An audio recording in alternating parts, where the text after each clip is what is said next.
I got a bunch of this Lupo, which is a paper with a very thin coat of plastic on both sides. Therefore, will not work with water-based paint, which this is, acrylic. And I started just putting plain piece of paper out. I did mask off the edge with some great tape called frog tape that you can get from the tape stores. It's yellow, it's better than green, but it's very precise when you pull it off. So I said, well, even if I make a total mess, it'll look neat because I'll pull the tape off. Then I started painting, thinking, I have nothing to lose here. I'm just going to paint and see what happens. And I thought I'll probably just make a mess. But the thing was, at that point, I said, I'm not going to care about the subject. I'm not going to start with any idea, and let's see what happens. And what happened was, I started really just playing like a kid. And I started having fun. And I kind of liked the results. The results were in the same vein I've been painting in, but different. And you can see here, things are quite different. Suzette McAvoy said about my work a few years ago, I'm in a free fall. And I don't know if I like that comment or not, but it was sort of saying, I don't know what I'm going to be doing next. And that's true of this.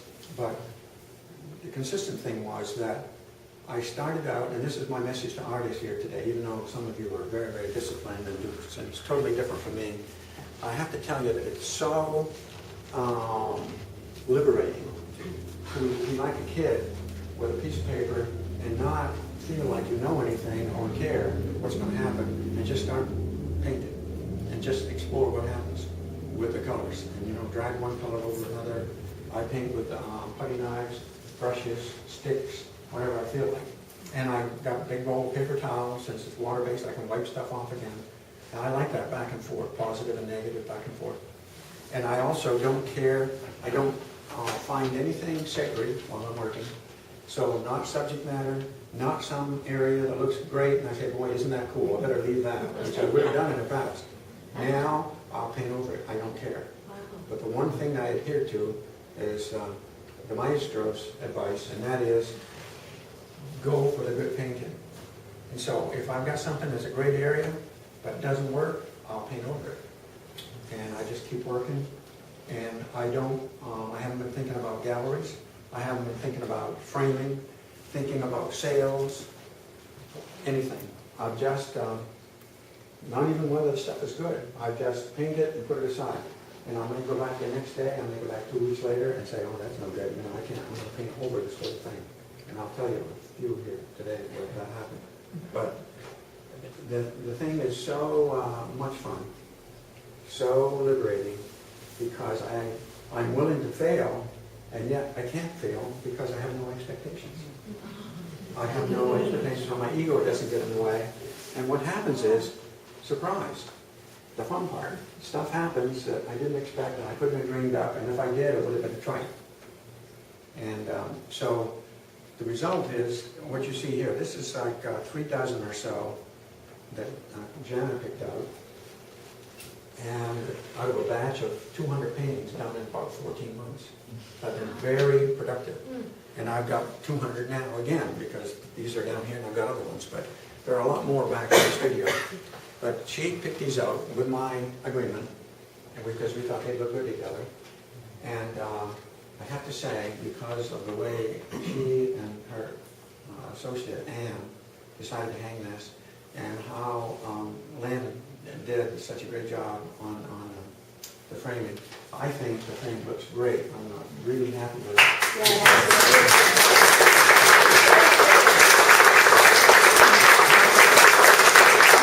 I'm not done. I just want to talk about a few pieces, if you don't mind. And then, because they may be insightful in a way. First of all, there's one that I call Blue Figure. I'm just not sure where it's right there. Oh, that one on the door. And you're not going to be able to see all this, but maybe I should try to find it in here. But that one, I think, is a pretty good representation of the kind of thing where I'm transitioning a little bit from de Kooning-esque, big, broad brush strokes, where the strokes, the brush marks are as important as anything in it. And, you know, that thing I paint, things turning them over and over and over, so sometimes it's a landscape. That could have been a landscape, could have been a landscape with a dark sky, could have been the other way with a dark foreground. I eventually decided it needed to be vertical and was really a figure. And you've got to call these things something.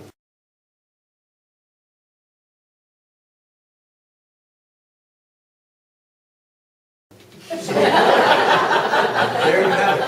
So, as with all of these, some of you, especially the artists here, might say, you should have gone further, you stopped too soon, or you didn't stop soon enough, and that would be perhaps valid. And you, if you were painting it, you would have done something different. In fact, if this would hang around long enough, I would do something. As Karen will attest. But that's that. Then there's one called Passersby that you're not going to be able to see from here, but it's way up top in the corner. And it's the same kind of vein, and it's big strokes, nothing in mind. It's almost totally abstract. But I end up calling it Passersby because there are like three little figures sort of appear on the upper right. And there may be a figure in the foreground here. It's like some people are coming by, something going on in the foreground. And there again, it's just a title. What I'm about is the colors, complements there. Orange and blue complements one another. Strong complements. And it seemed to be a rugged piece, sort of Franz Klein, de Kooning-esque. And once it got there, it's done.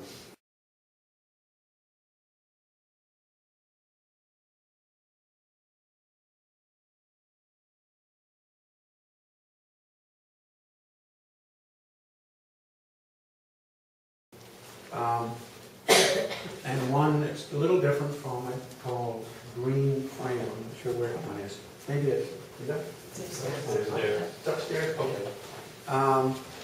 Maybe later you can see what I mean by that. But that one is complements again, green and red. And a lot of people say, don't ever do that. Green and red, can't do it. I mean bright green, bright red. But I just started out, I think, with a red ground, and then I painted a green frame around it. So it looks like it's a picture in a frame. And actually, I have to admit, when I did it, I was thinking of Howard Hodges, Hodgkin? Howard Hodgkin, I think. He's a British painter. I did not know anything about him 20 years ago, but I went up to New York on a trip from Maryland and walked into this show, and I was just totally blown away by this stuff. And I actually went right next door and bought a big, thick book on the guy's work before he even saw the show. And what he did was he took big brushes and color right out of the can and painted these things, and eventually called them something that had a subject name, but I don't know what he was doing when he painted, but he painted right out onto the frames. Wow. He had a canvas or a panel in a frame, sometimes a big fancy frame, and he painted right out onto the frame. So that, my picture is kind of like a tribute to him.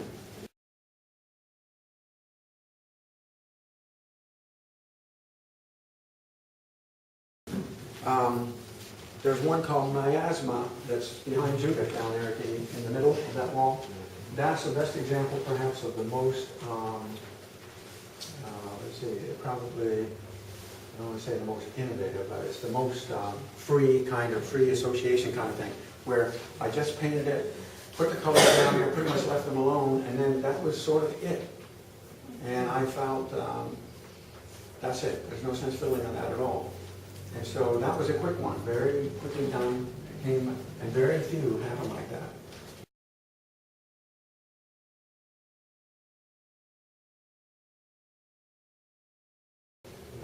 Then there's one called The Odd Couple that's behind Beverly over here.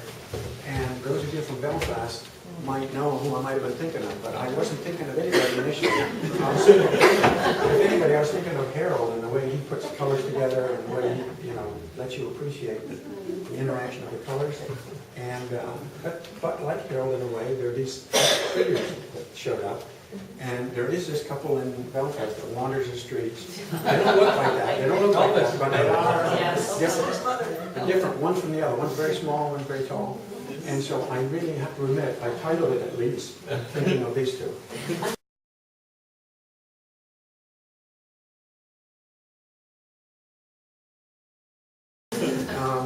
Then one of my very favorites is Striped Shirt, the second from the last down there. You can see it later, but it's this crazy looking little character. Looks like a wounded person, wounded in spirit and wounded physically.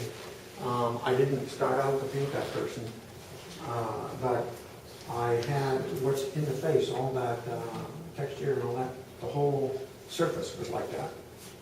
Then I started covering up part of it, saying, I don't want this, and I don't want that, and I kept going. And then a little face appeared, and it was a face with hair, and it probably was a woman. And then I thought, no, I don't like that hair, so I got rid of the hair, and it was like a face of a man, because there was less hair. And then I kept painting that, and eventually the hair went away. And I kept painting, I eventually covered all that busy stuff up with the green, and left this little character, and put some stripes on for, excuse the title, striped shirt. And I even painted out the neck, thinking, I don't like the neck, I don't need that neck. So there's this little funny character with like almost no neck. And it's one of my favorites because I like the way it looks aesthetically. I shaved some colors and pieces of paint. But it's also this psychological, kind of funny little guy. And just total surprise to me. And so I think that one also is probably, I like it because I like, say, the work of Alan McGee, a well-named painter who has these strange things, often wounded different characters.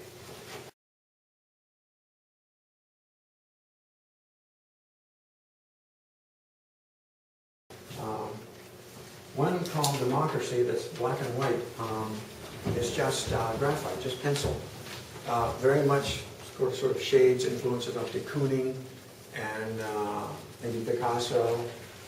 And it's a group of characters, figures kind of doing something, but not maybe people that you know or can identify as normal human beings, but people in some kind of setting.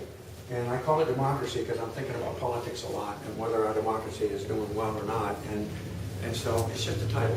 But what I'm interested in is the shapes and the values. And I love drawing on the Yupo with pencil because it's like slides across it like silk. It's terrific.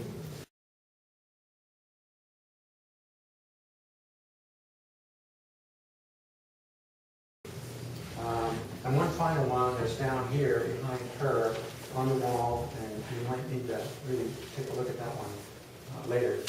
But that one is called 20 Thumbnails. And the reason I call attention to it is that I took my frog tape and made a grid of tape. Then I painted one big painting, abstract. If you look at it, you can see that it is a big painting. But then I pulled the tape off with the idea that I would have 20 little paintings. And then I tweaked every one of those little paintings, and so there were little studies for another painting. In fact, I think I could have a whole show. If you look at it, you'll see there are Andrew Wyeth barn interiors in there. There's Franz Klein, the abstract expressionist.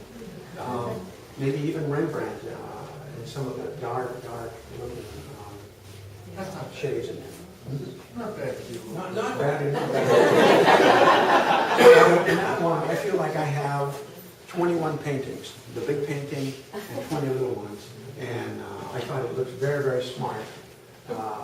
Just, to me visually, it's exciting from afar. And each one of those little panels is exciting up front, up close.